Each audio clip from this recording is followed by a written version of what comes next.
ஏலீம் மகிமையான எழுப்புதல் தேவாலயம் நடத்தும் 16வது பேட்ச் ஏலீம் வேதாகம கல்லூரி.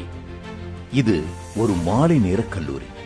வகுப்புகள் வருகிற ஆகஸ்ட் மாதம் 1ஆம் தேதி வெள்ளிக்கிழமை முதல் ஆரம்பமாகிறது. வகுப்புகள் திங்கட்கிழமை முதல் சனிக்கிழமை வரையிலும் மாலை 6:30 மணி முதல் இரவு 8:30 மணி வரையிலும் நடைபெறும்.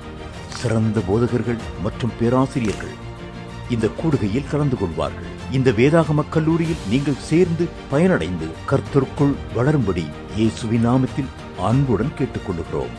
கட்டணம் மாதம் ரூபாய் 250 மட்டுமே. இது ஒரு பகுதி நேர கல்லூரி. நேரடியாகவும் மற்றும் ஆன்லைன் மூலமாகவும் 8 மாத வகுப்புகள் நடைபெறும். இந்த வேதாகம கல்லூரியை குறித்து உங்கள் நண்பர்களுக்கும் முழு நேர ஊழியத்திற்கு வர விரும்புகின்ற தேவ பிள்ளைகளுக்கும் இதை பற்றி தெரியப்படுத்தும்படி அன்புடன் கேட்டுக்கொள்கிறோம். அன்புடன் போதகர் ஆஸ்பான் ஜெபத்துரை. ஏலீம் மகிமையான எழுப்புதல் தேவாலயம், 50 railway station road, Kodambakkam, Chennai 24. தொலைபேசி எண்கள்